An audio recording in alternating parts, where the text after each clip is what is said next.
اللہ کے نبی صلی اللہ علیہ وسلم نے ارشاد فرمایا کہ سچے خواب اللہ کی جانب سے ہوتے۔ بہت سے لوگ خواب کی تعبیر پوچھتے ہیں، ہم نے یہ خواب دیکھا ہے اور یہ دیکھا ہے، اس کی کیا تعبیر ہے؟ یاد رکھیے کہ خواب جو سچا خواب ہے وہ اللہ کی جانب سے ہے، اس کی تعبیر پوچھنا چاہیے۔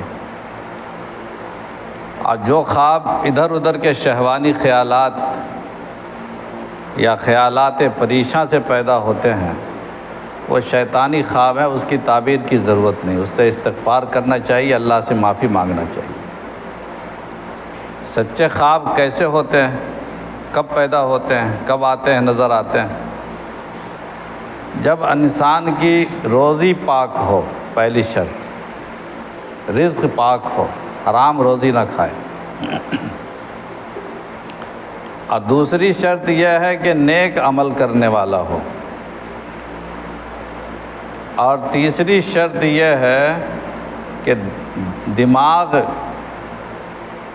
خیالات سے پاک ہو، گندے خیالات، ادھر ادھر کے خیالات سے پاک کر کے انسان سوئے۔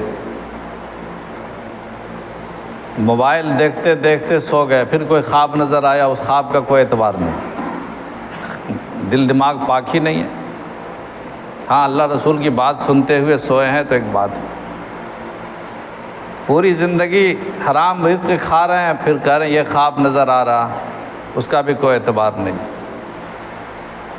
اور فاسق و فاجر کے خواب کا اعتبار نہیں۔ ایسے تو اللہ تعالیٰ جب چاہتے ہیں تو کافروں کو بھی سچا خواب دکھا دیتے ہیں، وہ ایک عام قاعدے سے الگ بات ہے۔ حضرت یوسف علیہ السلام کے زمانے میں جو بادشاہ نے خواب دیکھا تھا وہ کافر ہی تھا، یا ہرقل نے جو خواب دیکھا تھا نبی کریم صلی اللہ علیہ وسلم کی ولادت اور بعثت کے بعد، وہ بھی کافر ہی تھا۔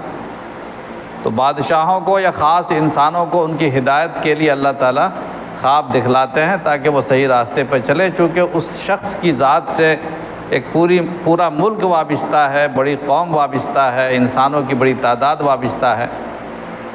تو اللہ تعالیٰ اپنے بندوں پر رحم کھانے کے لیے، رحم کھا کر کے فاسق و فاجر یا کافر بادشاہ کو بھی خواب دکھا سکتے ہیں، وہ ایک الگ مسئلہ ہے۔